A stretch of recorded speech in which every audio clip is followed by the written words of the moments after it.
ask again one more time. What were some of the things you observed about the presenter? Okay, some of you already mentioned, or very engaging, very lively. Is there anything else that you have observed about the presenter? I would say that Jo is very informative, very knowledgeable, and she presents in a very lively, interesting way.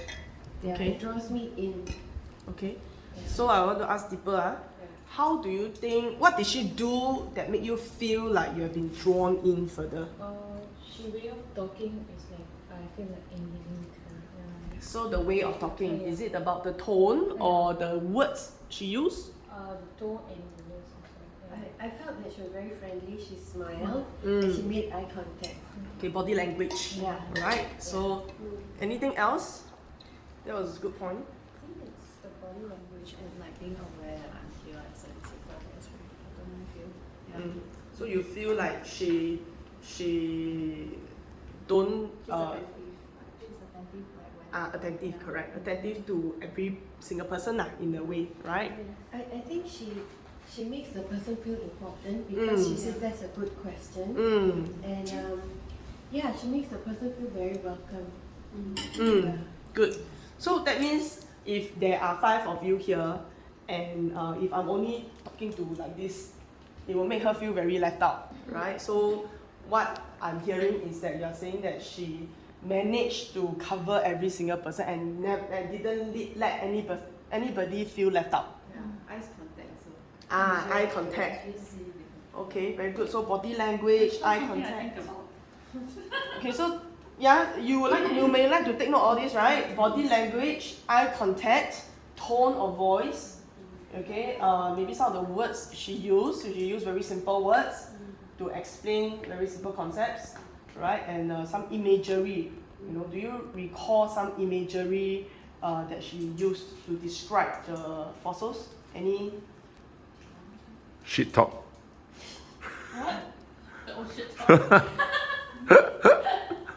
Hey, but the boys love it. Yeah, the girls I think maybe not, but the boys. Go down the toilet. Yeah. They all like.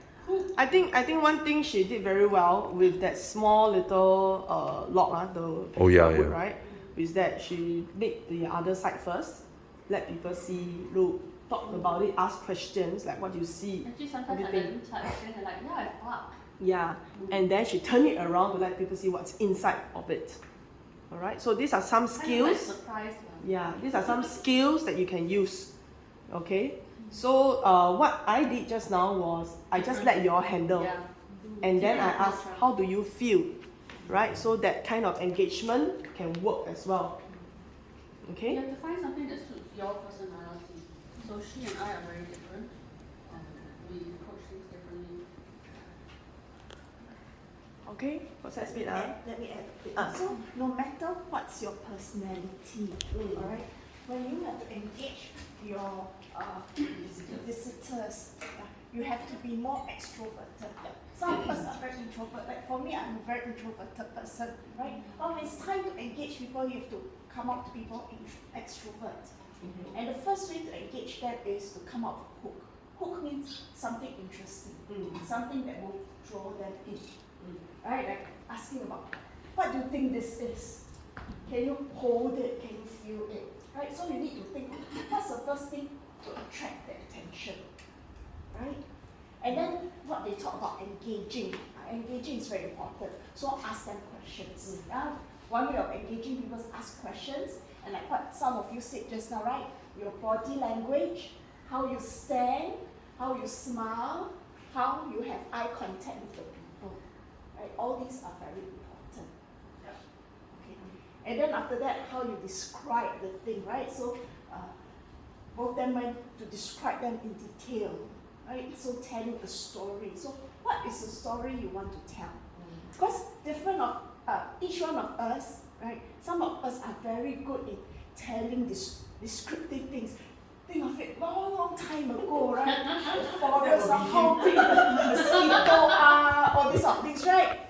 Think of the dinosaur then chomping on grass. Right?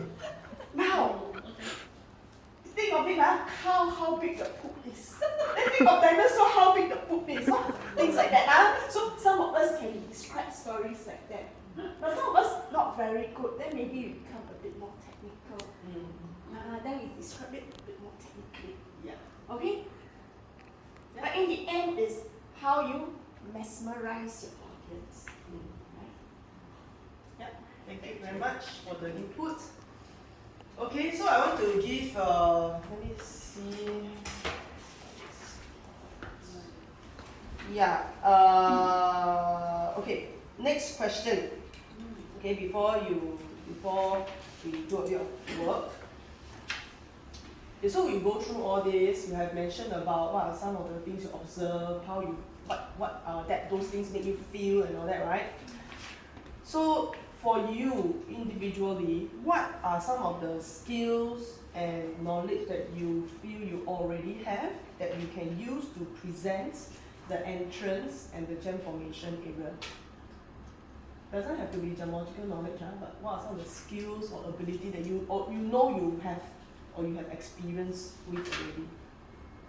Maybe just visitors experience. Visitors experience, okay, in what way? In some way, it's like attending to people, like maybe what that means when I question about. But in terms of knowledge, I really don't have. Okay, so you are saying that how you can answer question, Yeah. is it? Yeah. Okay.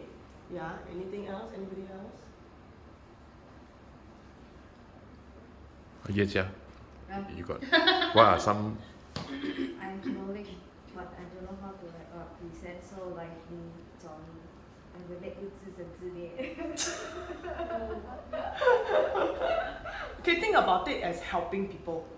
Okay, think about it as helping people more so than presenting or doing It's things. more like sharing what you know. Yeah. Think of and being yeah. excited about sharing what you know. Yeah, correct. So when you're excited about sharing what you know, right, you will naturally come out. Yeah, When correct. you're not excited and you're sharing what you know, you're just like, hey, this is a stone. It's a very pretty stone.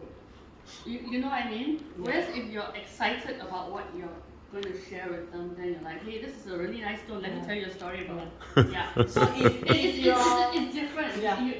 So you can do it. It's just you have to find that enthusiasm, that excitement about what you're showing them. Yeah. in a way a reason to do it, you know, what is that Yeah, key that's- reason yeah, right. that you would actually do something like that, whether you're forced or not. You know what I'm saying? For Yeah. me, it's like I like to see them learn. I like to see them get excited about what they're seeing. And the And reason that's what I can want to see. yeah, and the reason can be as practical as I want to give them a very good experience so that at the end they will buy something. You understand what I'm saying? It can be as practical as that because it does give you a reason to give people a good experience. You know? Of course, at the end of the day, whether they buy or not is another thing. But at the back of my mind is I really want to give them that good experience so that at the end of the day they can buy something or they will actually want to buy something. They want to start collecting something, you know, and then they want to continue to come back again. Alright? So for me as the founder, my main objective is that in my mind I'll be thinking, oh, I spend so much time, so much effort, so much money. I must make sure these people go out and give me a 5-star review. Otherwise, I will cry. Right? I'll be very angry. You know, what's wrong with you? I put in so much effort and all that. But I must put in also that effort to give them that welcoming feeling, to make them feel good about coming here. Okay, think about it. People look at the internet, they see our review. Many of them, I ask them, what makes you come here? They say, oh, I Googled and I saw the review very good. So I thought I better come and have a look and experience for myself. Really, out of 10, I have at least 5-6 of them who are like that one. And then, what can I say that? Yeah, so think of it, they purposely come here. They really deliberately spend the time, okay, arrange their time just to come down here. What should we do? Right? So what should we do?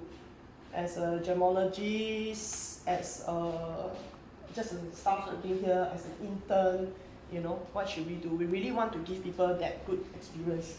Because at the end of the day, unless you don't feel it at the end of the day when people are happy, would you feel happy?